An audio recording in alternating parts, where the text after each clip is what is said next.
अविनाश एक साधारण से दिखने वाले परंतु अत्यंत सिद्ध तांत्रिक गुरु थे। उनका जीवन अघोर पंथ साधना और तंत्र विद्या में गहरे उतरने से भरपूर था।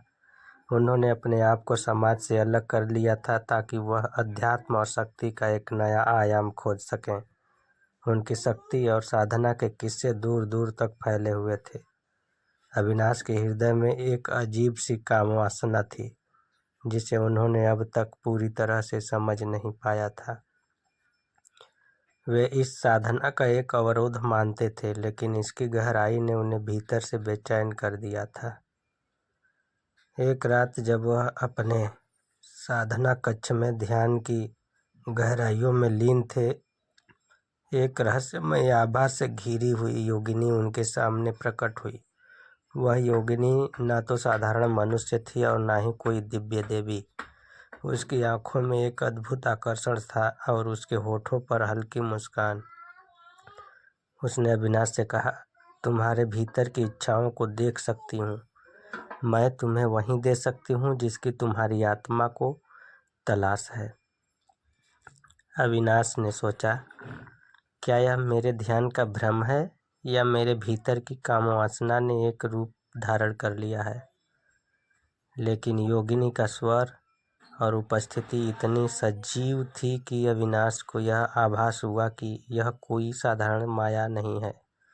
योगिनी ने उसे उसकी शक्ति और साधना का अंतर्मुखी ज्ञान दिया, परंतु यह भी कहा, शक्ति पाने के लिए अपने भीतर की इच्छाओं को पूरी तरह से समाप्त करना होगा।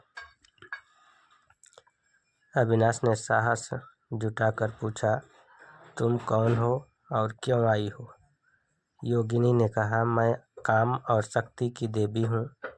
तुम्हारे भीतर की कामवासना तुम्हें एक ओर खींच रही है, परंतु तुम इससे लड़ने का प्रयास कर रहे हो। यह तुम्हारा सबसे बड़ा अवरोध है। इसे छोड़ना कठिन होगा, लेकिन यदि तुम इसे समझ सको तो मैं तुम्हें ऐसी शक्ति प्रदान कर सकती हूँ जो अनंत है। यह सुनकर अविनाश के भीतर के विकार जागृत हुए, लेकिन उन्होंने अपनी शक्ति को संयमित रखा और योगिनी की ओर एकाग्रचित्त होकर कहा, यदि यह मेरा अवरोध है तो मैं इसे अपनी साधना से ही समाप्त करूंगा। योगिनी ने मुस्कुराते हुए कहा, अच्छा, यदि तुम इसे कर सको तो तुम मुझसे भी अधिक शक्तिशाली बनोगे। लेकिन याद रखना, शक्ति और काम का द्वंद्व सदा रहेगा। इसे समझने के लिए हृदय को निर्मल करना होगा, अन्यथा यह तुम्हें गिरा भी सकता है। अविनाश ने योगिनी के सुझाव को स्वीकार किया और एक नए संकल्प के साथ अपनी साधना में लीन हो गए।